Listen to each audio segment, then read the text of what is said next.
भी मैं सामाजिक कार्यकर्ता के नाते भाग लेती रहती हूँ। अगला सवाल मेरा आपसे ये है कि वार्ड नंबर 21 को आप नागौर जिले में कितना पिछड़ा हुआ मानते हो? जिला परिषद सदस्य होने के नाते आपका क्या दृष्टिकोण है? जैसे मैं अभी वार्ड नंबर 21 में घूमी हूँ, वहाँ बहुत पिछड़ा मान रही हूँ। क्यों? सड़कों का और गंदगी का वहाँ मैंने अभी देखा है।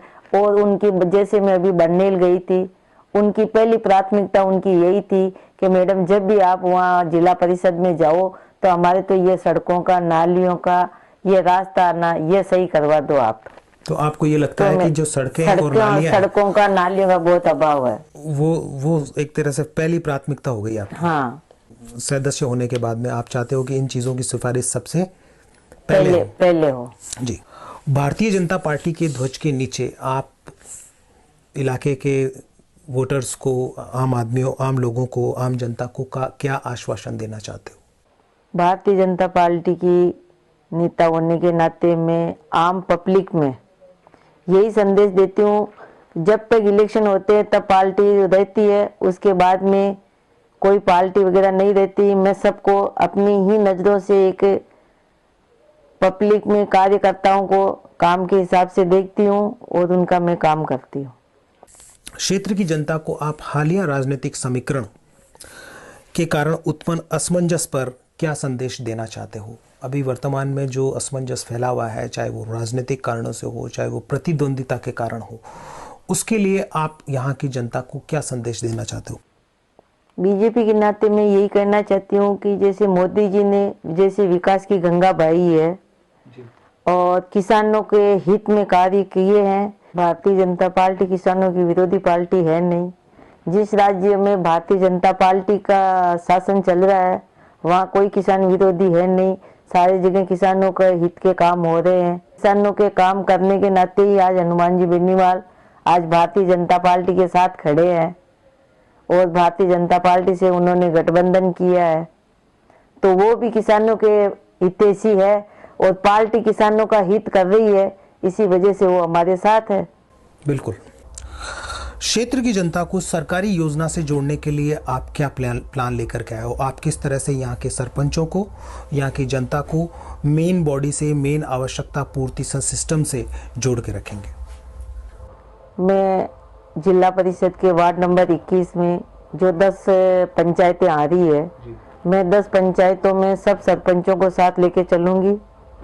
वहाँ की जनता को मैं साथ लेके चलूँगी और जो भी विकास कार्य है मैं उनकी मीटिंगों में जाऊँगी, जनता के संपर्क में रहूँगी और जैसे कभी इस पंचायत की मीटिंग में, कभी उस पंचायत की मीटिंग में, और जो भी वहाँ के सारे 10 पंचायतों के मुद्दे होंगे उसको मैं जिला परिषद में उठाऊंगी और वहाँ का मैं विकास करवाऊंगी। और इसके अलावा आप क्या व्यवस्था कर सकते हो, चाहे जो प्राइवेट एनजीओज है या और अन्य स्वयंसेवी संस्थाएं हैं, उनको किस तरह से आप कनेक्शन में लेके आओगे अपने इस वार्ड नंबर 21 के लिए? 10 सरपंचों को, 10 पंचायत आती है मेरे 21 नंबर वार्ड में, सब पंचायतों को मैं साथ लेके उनकी मीटिंग अटेंड करके उनके जो सुझाव है, उनके जो वहाँ के विकास कार्य है, उनको मैं आगे जिला परिषद में उठा के उनके वो विकास का काम करवाना चाहती हूँ। और वहाँ की जनता को साथ लेके उनके कई मुद्दे, पर्सनल मुद्दे होंगे, उनको मैं जिला परिषद में उठाऊंगी। उनके कोई पर्सनल काम जैसे विकास के काम होंगे उनको मैं वहाँ उठाऊंगी।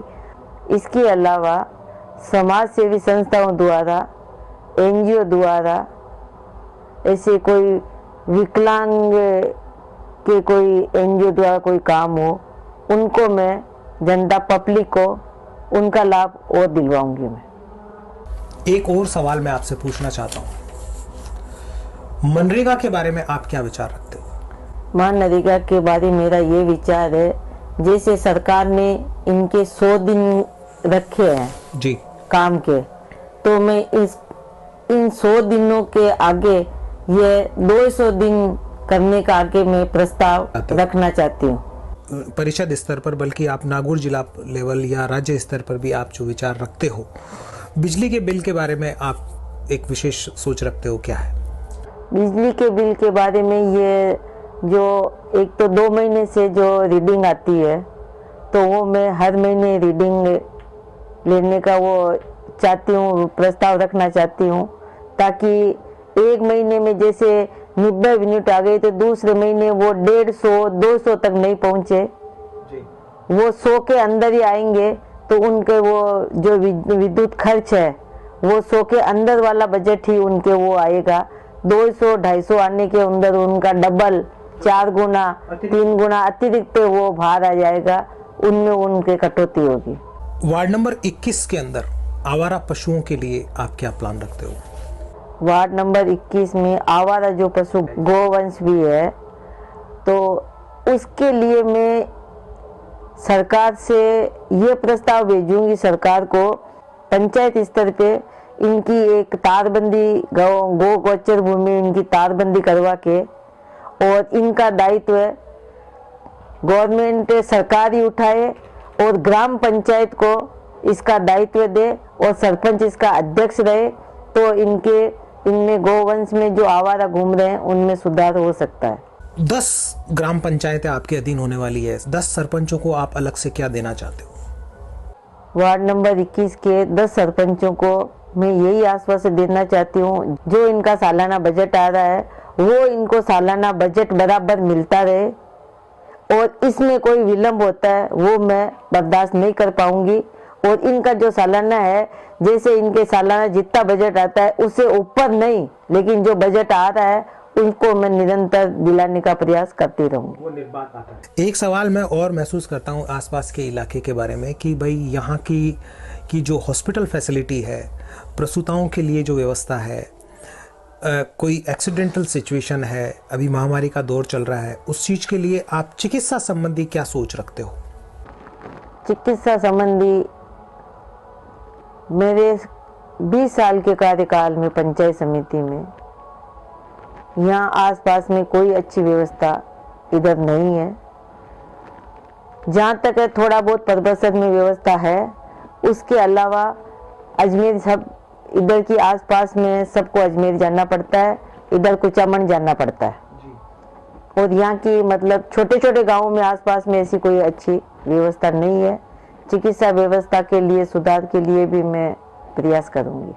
तो ये थी मुलाकात आज वार्ड नंबर 21 के बीजेपी के उम्मीदवार श्रीमती संतोष शर्मा से, जो इलाके को नई ऊंचाइयां देने के लिए इस बार चुनाव के अंदर जिला परिषद लेवल पर आगे आए हैं। उम्मीद करते हैं कि इस बार ये जीत करके इस इलाके को नई ऊंचाइयां और नए आयाम देंगे। हम खरी खोटी चैनल और अजंता प्लस चैनल की तरफ से इन्हें अग्रिम बधाई देते हैं और बहुत बहुत शुभकामनाएं प्रेषित करते हैं। धन्यवाद।